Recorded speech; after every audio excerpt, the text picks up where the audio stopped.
شجيرة للشاعر محمد نجا. أداء الطالبة يارا محسن، مدرسة مجمع شهداء التجريد.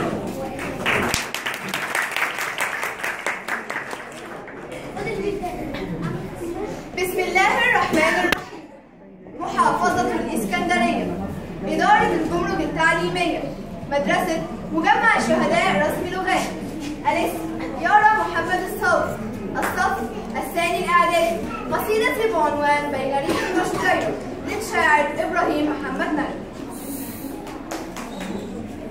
مرت الريح على حقلي وفي الحقل شجيرة، فاستقرت عندها حينا وقالت بعد فترة: يا ابنة الحقل انظري، تنظري في الحقل حرة، ليس لي مثلك قيد أشتكي لله أسف.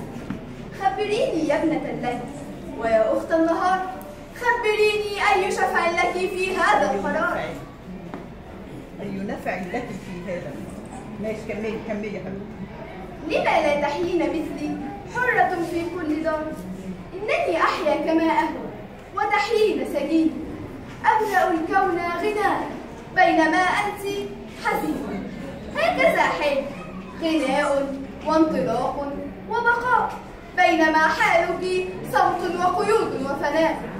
قالت الخضراء بنت الحقل في صوت رصين: يا ابنة الآفاق، يا حيرى بآفاق السنين، انظري لحالك إن كنت لحالي تأسفين.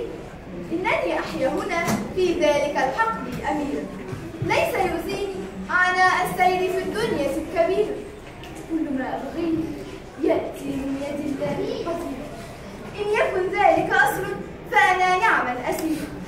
إنني ظل ظليل وثمار مشتهاة، أنا عش الطيب تقضي في أيام الحياة، وأنا أحيا بدنياي كما يشاء إلهي. أنت في القلب ولكن رب قيد غير ظاهر، لا نراه نحن بالأبصار لكن بالبصر. فانظري قدرك يا حرة يا بنت الحرام. صدقيني نحن في القيد وفي الأسر سواء، كلنا نحيا لغايات أرادتها السماء. فاتركي الفخر فما بالفخر يعلم المرء قدره، ودعي الكبر الذي ينفس في قلبك شر، واعرفي أمرك فالعاقل من يعرف أمرك. أتركت من خدها الريح وقالت في حياتي: سامحيني يا ابنة الحق، فقد مت كذلك. لم أكن أدري بما تدرين من سر البقاء، لم أكن أدري